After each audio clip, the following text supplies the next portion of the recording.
Christian te ta na hun hlimawm tak le nga hlel em chu Krismas hi ani a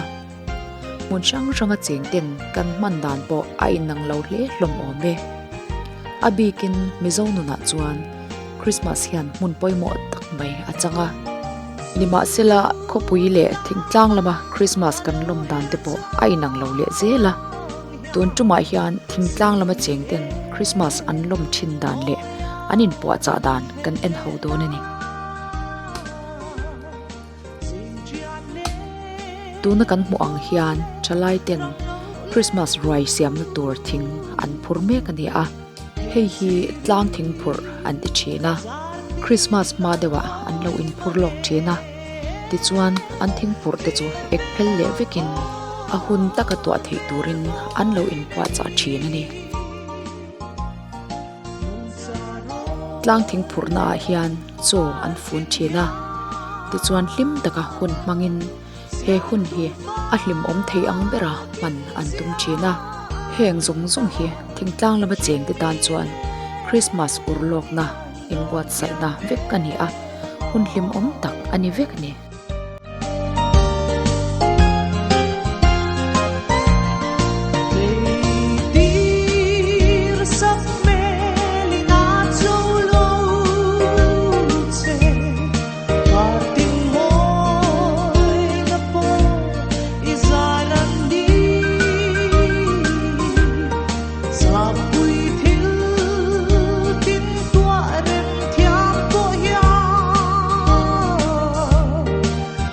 eile in lam boy pui tu te chuan an pei vele an eile in tur siam te chu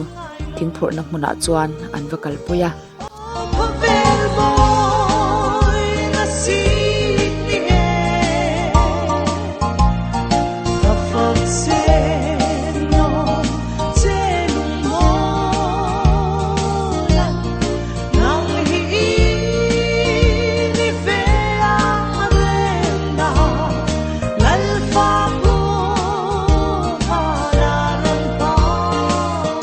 ti chuan hlim takin na pha chunga nge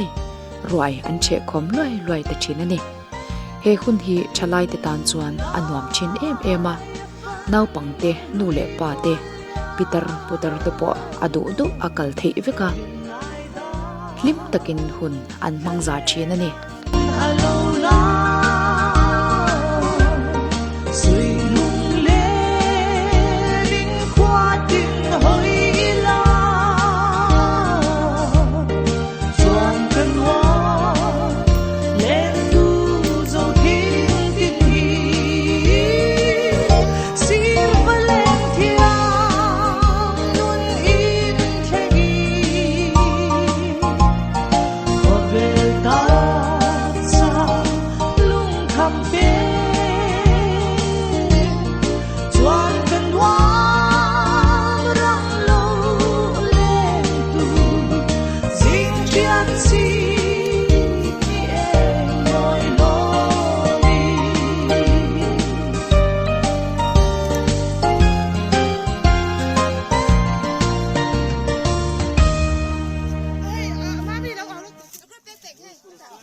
Peka. Aduh nana.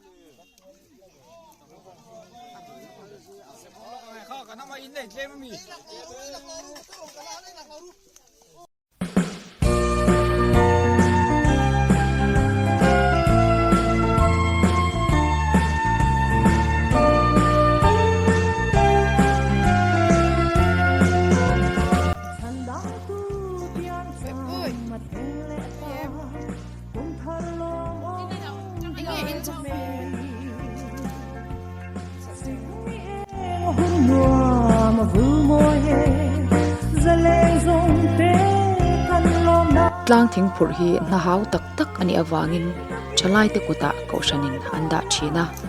te chuan chalai te huai hutin tlang thing hi phur ani china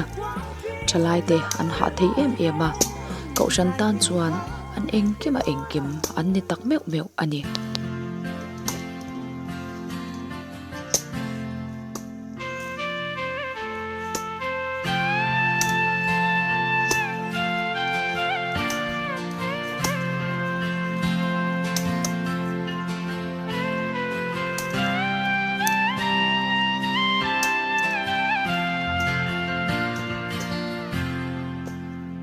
quy su lâu